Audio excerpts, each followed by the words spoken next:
Assalamualaikum warahmatullahi wabarakatuh. Selamat sore anak-anakku semuanya. Selamat berjumpa kembali. Semoga anak-anak dalam keadaan sehat, dalam keadaan yang senantiasa dilindungi oleh Allah Subhanahu wa taala. Anak-anak, pada pertemuan kali ini kita akan membahas kembali, mereview kembali mata pelajaran bahasa Indonesia, khususnya untuk kelas 7 pada materi menguraikan prinsip penggunaan bahasa pada cerita fantasi. Anak-anak yang berbahagia, untuk lebih jelasnya perhatikan uraian berikut ini.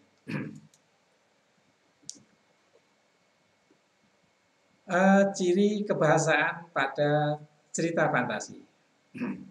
Anak-anak, ada beberapa ciri, ya, ada beberapa ciri atau beberapa penanda penggunaan bahasa pada cerita fantasi. Yang pertama, bahwa penggunaan kata ganti dan nama orang sebagai sudut pandang penceritaan.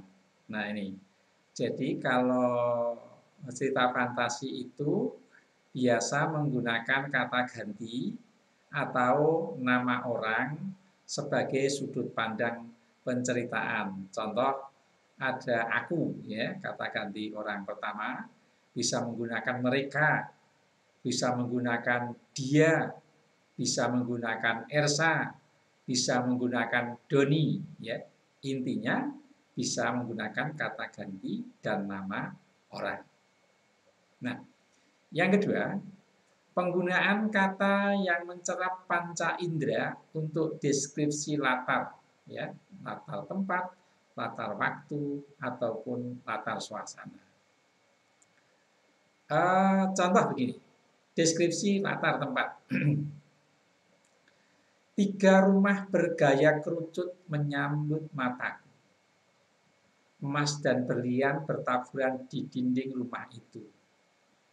Laboratorium berantakan. Semua peralatan pecah.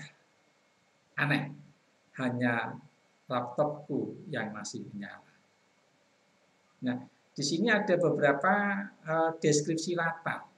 3 rumah bergaya kerucut. Ini kan menunjukkan tempat. Ya. Bisa menunjukkan tempat. 3 rumah bergaya kerucut menyambut mataku dan seterusnya. Jadi penggunaan kata yang mencerap panca indera.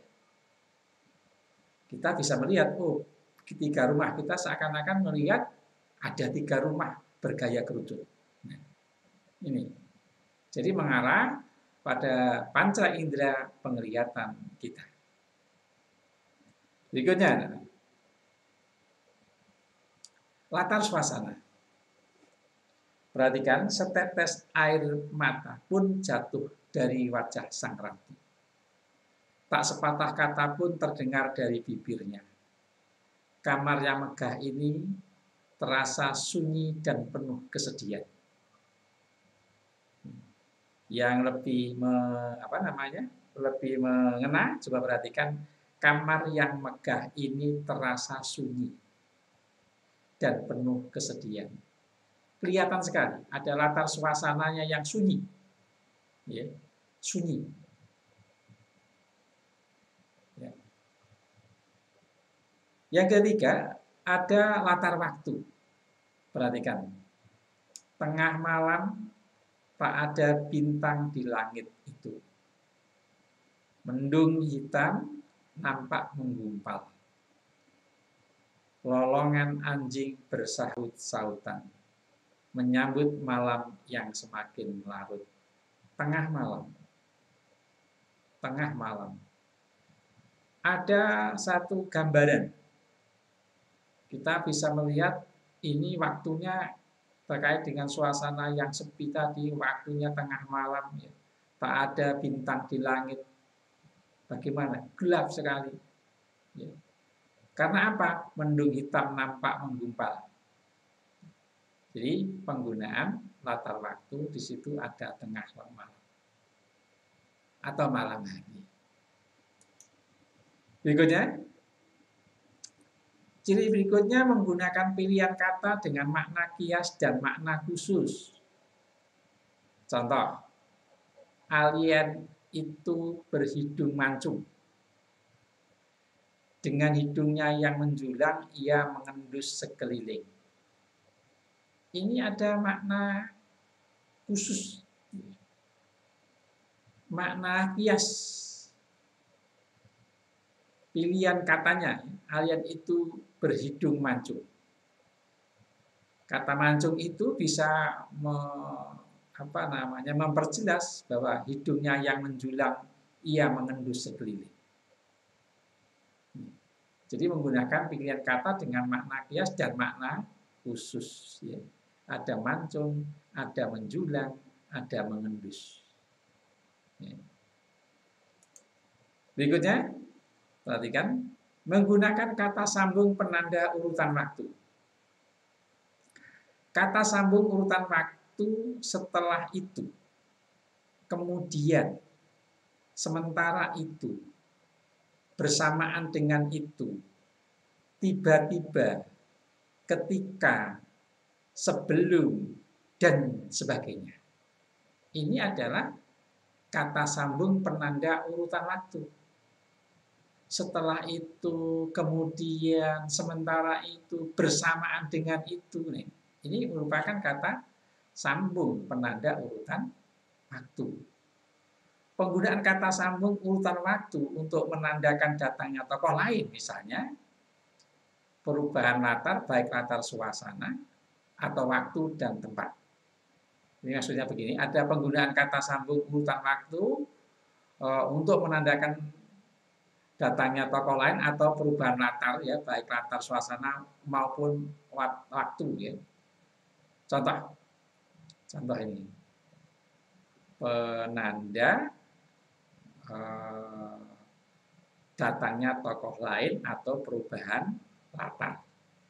Setelah bukuku terbuka, aku terseret pada masa lampau. Kata setelah. Kemudian 2 tahun kemudian, Varta telah sampai di planet Mars dan bertemu dengan Tata.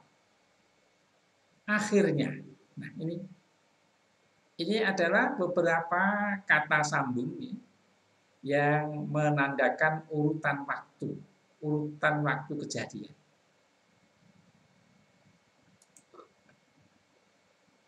Berikutnya, anak-anak. Ciri berikutnya bahwa penggunaan kata atau adanya penggunaan kata atau ungkapan keterkejutan. Jadi di situ ada kata atau ungkapan yang menandakan keterkejutan atau kejadian yang tidak tersangka-sangka. Penggunaan kata keterkejutan berfungsi untuk menggerakkan cerita atau memulai masalah. Contoh, tiba-tiba seorang alien yang berukuran lebih besar datang. Tanpa diduga, buku terjatuh di halaman terbuka menyeret Nabila pada dunia lain. Di tengah kebahagiaannya, datanglah musibah itu. Ini adalah penggunaan ungkapan yang menandakan adanya keterkejutan. Tiba-tiba, ini kan terkejut, tanpa diduga. Di tengah kebahagiaannya. Ini adalah penggunaan kata atau ungkapan keterkejutan. Berikutnya, penggunaan dialog atau kalimat langsung dalam cerita. Raksasa itu mengejar kita, teriak Fona kalang kabut. Aku terengah-engah mendengar perkataan Fona. Aku segera berlari. Di situ ada penggunaan dialog atau kalimat langsung. Jadi kalimat raksasa itu mengejar kita ini adalah kutipan dari kalimat langsung atau penggunaan dialog. Anak-anak yang berikutnya. Oh, habis ya. Anak-anak, itulah yang dapat saya sampaikan terkait dengan penggunaan ciri bahasa dalam teks cerita fantasi. Saya berharap bisa menambah wawasan kalian, bisa memberikan pengetahuan yang baru, mungkin bisa lagi memperkuat pemahaman kalian setelah kalian